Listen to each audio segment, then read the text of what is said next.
Guys, so I'm gonna move out in a while. Naghihintay lang ng magpipick up ng mga gamit. Pero, bye-bye Manila. It's been nice. Nilinis ko to ha. Nilinis ko yan. Nilinis ko yung lahat. Okay yan. Nilinis ko yan. Ito yung mga gamit ko. Madami yan, madami. Tapos, malinis to. Pati yung banyo, malinis yan. Okay. Thank you Manila. It's been a good review season. Wouldn't change it for a thing. Okay, I recommend reviewing in Manila kung kaya, kung malapit, kung ano, pero ayun, I recommend it. And dapat early na block, guys. Okay, dapat early na block. Okay, dapat hindi kayo umabot ng block 10, block 11, block 14, ganun kasi late na sa schedule yun. Ako block 5 ako. Sakto lang yung schedule sa amin. Much better siguro if block 1 ka, ganyan-ganyan, pero nonetheless, it's all good. Everything's good. I'm moving back to Parañaque na. I'm going home. Wala na akong gagawin. Tambay na ako sa bahay. Wala na akong gagawin kundi manood ng movie, mag-volleyball, mag-exercise. Wow. Pero yun. Congrats to everyone again. Bye-bye. Okay. This is the second day, or parang today is November 26, the day that the results will be out. Pero madaling araw, napatulog pa lang ako. Pero I have my candle with me. Hindi ko siya mapakita kasi masyadong mainit na. Para hawakan ko. But, Consig Freedom He-Man, RN 2025, RN paggising ko bukas, RN paggising ko mamaya, RN bago ako matulog mamaya, RN na ako bukas, registered nurse na ako bukas, okay? Consig Freedom He-Man, registered nurse for the Philippines, for my family, for my baby brother, for everyone who I love, from everyone who look up to me, RN 2025, Consig Freedom He-Man. Yes! Okay guys, may result na 2:59 AM. Suddenly ni-refresh ko lang. Tapos meron na. Okay, ito na. We're gonna look for my name first. Fuck. Ang daming A. Daming C. Daming D. Daming G. Ito na G.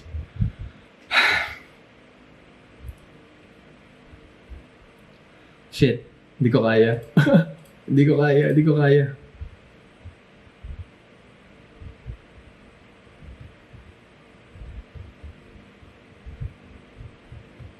kaya, hindi ko kaya.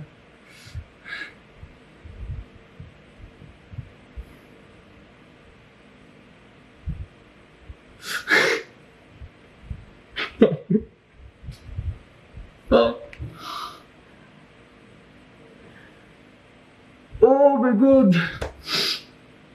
Oh my God! Nurse na ako!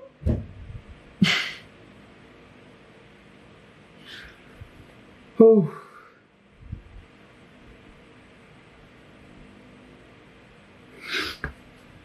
Oh my God. Ito, nurse na ako guys. Nurse na ako.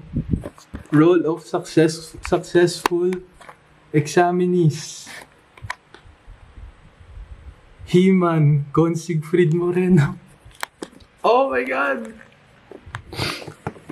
Oh my God!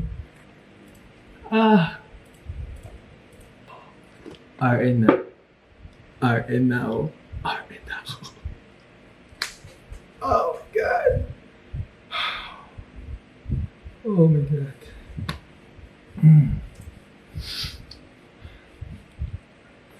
RN na ako guys. RN na. Tapos na, RN na. RN na.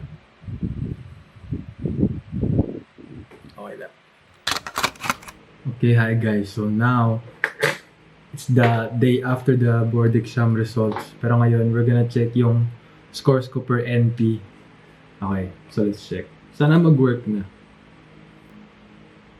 Wow!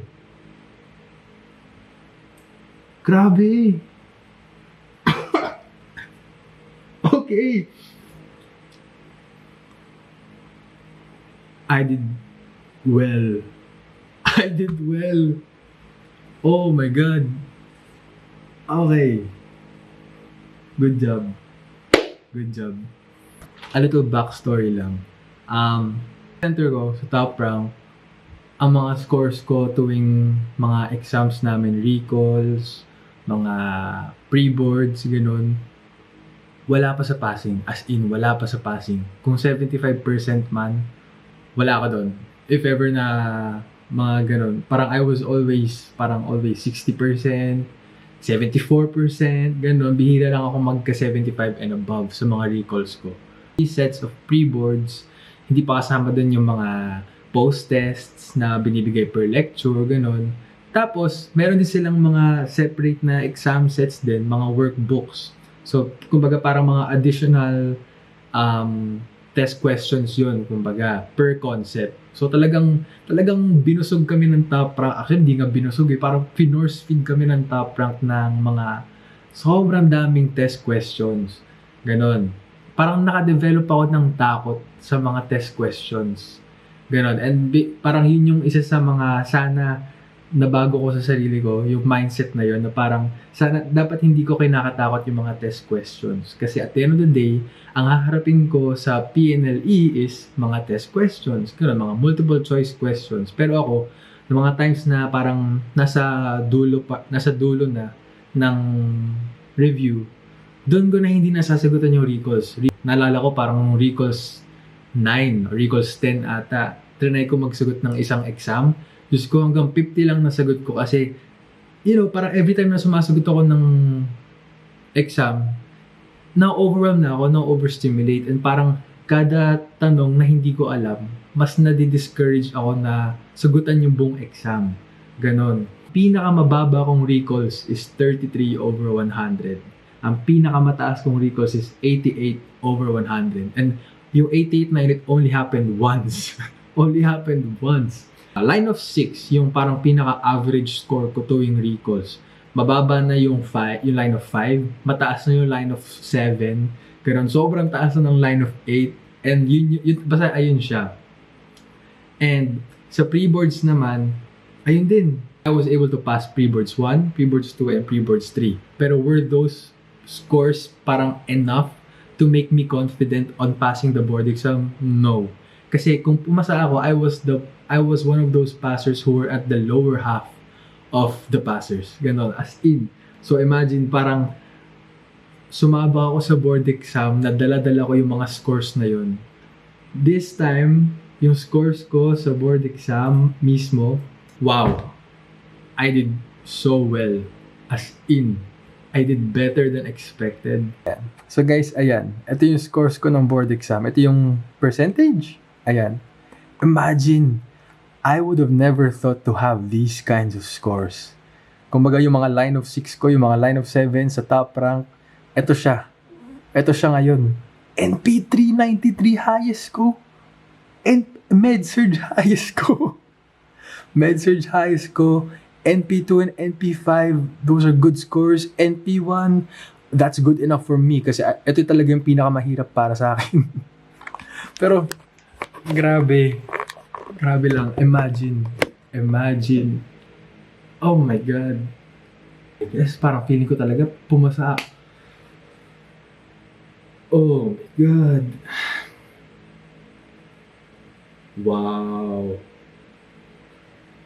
I would have never thought na kaya ko yung gantong score. Na kaya ko i-line of 9 ng Med-Surg sa boards. Wow. Okay. Good job. Good job, Con. Ina. Okay, so it's been days after everything that happened. Pero I'm just taking tonight parang mag-reflect to what happened this board season. Una sa lahat, I'm very thankful na syempre nakapasa ako. I did better than expected. I did better than what I've expected myself to do. And I'm very thankful for top rank. Hindi ako nagda-doubt na pinili ko yung top rank. At first, it was very challenging kasi yung mga kaibigan ko ay malayo sa akin. Nasa top rank Cavite sila, ako nag-enroll ako sa top rank Manila.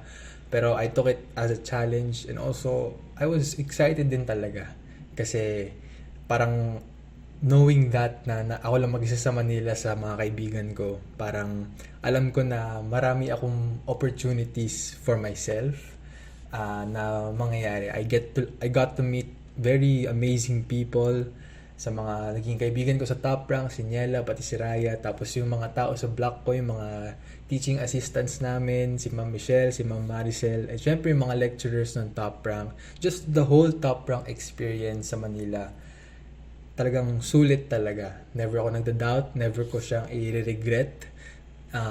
If kaya, talagang I highly recommend to enroll in Top Rank Manila.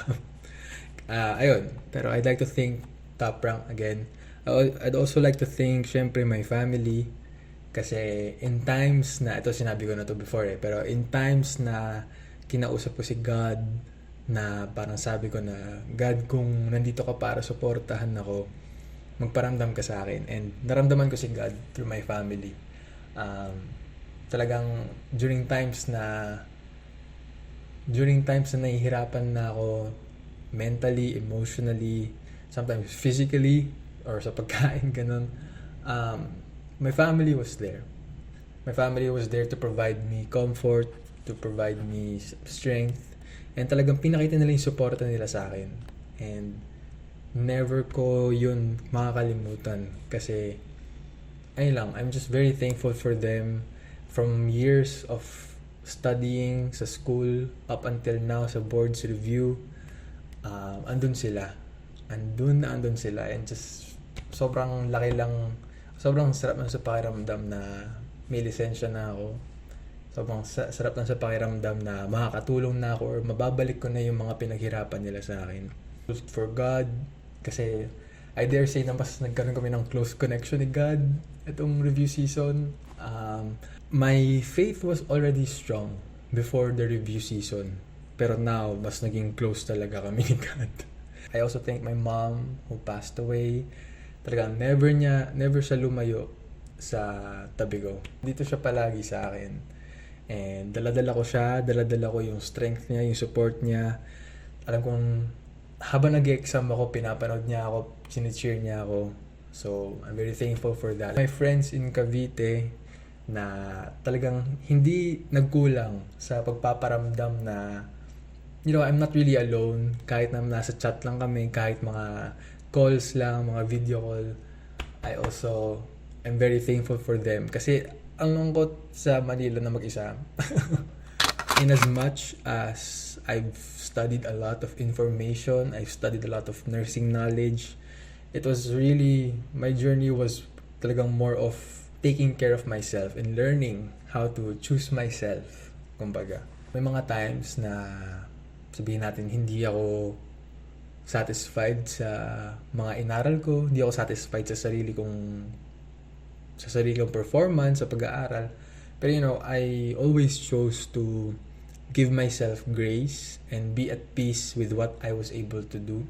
Talagang ang naging mantra ko na lang talaga is to talagang bumawi ka. Bawi lang ng bawi, kumbaga. And you know, I'm also very happy na I learned how to stay grounded with myself, to listen to myself, listen to my emotions, listen to what I feel, listen to what I need. Diba? I mean, yun yung parang sa lahat ng mga bagay na natutunan ko ngayong PNLE, yun yung pinakamahalaga para sa akin. Kasi talagang naniniwala ako na in order for you to perform well, you really have to take care of yourself. Medyo nagkaroon ako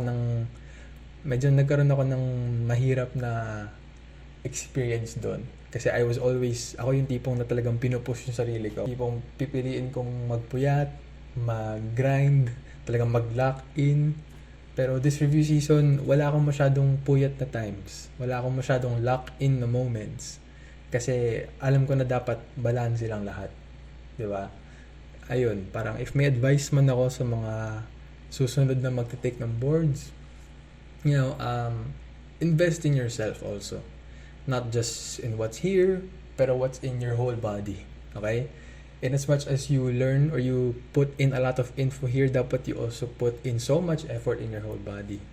Your mind, your heart, your physical body, your well-being, kumain, matulog, ayun. It takes a lot of effort, but it also pays so much joy in the long run. Congratulations to everyone. I'd like to congratulate my friends na lahat kami nakapasa, thankfully, sa batch ko. And to everyone who supported me, thank you. Pero now's the time na talagang mafulfill na yung mga ginugusto natin pa. Thank you everyone for watching this video diary. And ayun lang. Bye-bye.